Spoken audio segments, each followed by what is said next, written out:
I cannot believe I'm here. If you have no idea who I am, hey, I'm Hadley. It's nice to meet you. I'm 28 years old. I'm a wife to my wonderful husband, a mom to 2, and a registered nurse. I've been a nurse for about 6 years, and 4 of those years I've worked in hospice, which is care for people who are dying. So I've seen a lot of death, and I'm not scared of it anymore, and I love to share my patients' stories with you. When I first started out as a registered nurse, I took a job in a hospital, like many people do, and it's really hard. There's a lot of abuse and neglect that you see for patients. As nurses, you're abused a lot of the time, and no one wants to be there. It's a hospital. You don't want to be there. So it's very mentally draining and very depressing. After I did a year in the hospital, I took a job as a manager in a nursing home, which is where I met my husband. He's a physical therapist, but that's also where I was exposed to hospice for the first time. I loved how the nurses got to be one-on-one with the families, and I found myself extremely drawn to them, the whole process of it. It was so interesting to me. So when a job opened up with the local hospice company, I took it. I was raised as a Christian. I went to a private Christian school for much of my life, and I considered myself to be a Christian. But in the back of my mind, when I took that job, I questioned it. I wondered, is there an afterlife? Do things just go black whenever you die? But now that I've been in hospice for 4 years, my view has completely changed, and here's some of those stories.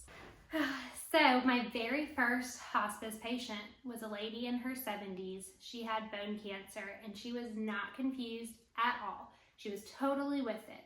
And one day I'm sitting by her bed, just charting on my little computer, and she turns to me and she said, "My sister is sitting in the chair next to you." And I look over and no one's there, and I said, "Oh, okay." She said, "She died 20 years ago." And I said, "Okay." And she said, "Do you believe me?" And I said, "Yes."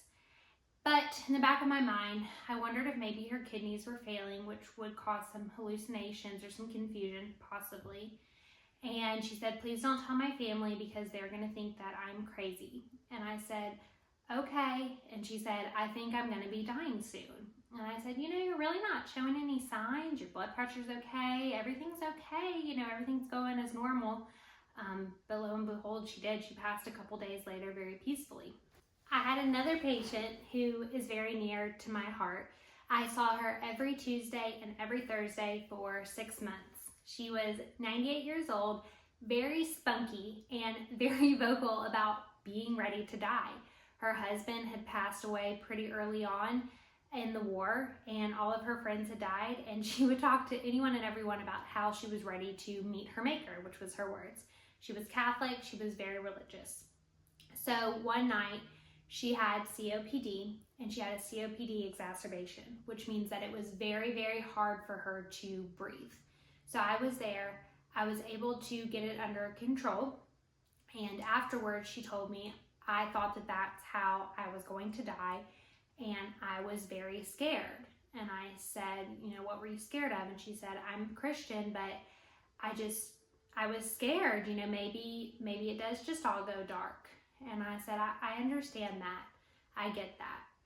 So a couple of weeks later, she started to decline, and she was sleeping a lot, and she was only awake a couple hours a day.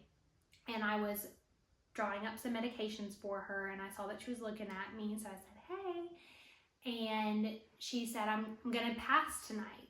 And I said, "I don't think so. I think you've got a couple more weeks." And she said, "No, I'm going to." And I said, "Are you scared?" And she said, "No, my husband's here to get me." I said, "He is?" And she said, "He's watching us right now, and it's gonna be tonight." And I told her okay, and I told her I loved her, because I did very much.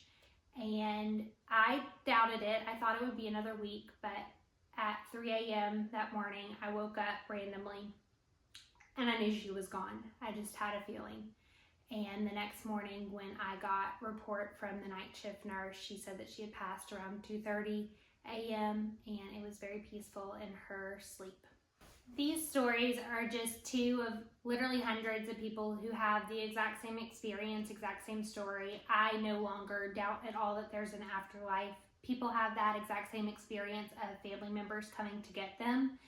Doesn't matter what religious background they are, their race, their economics, anything. They all have that same experience.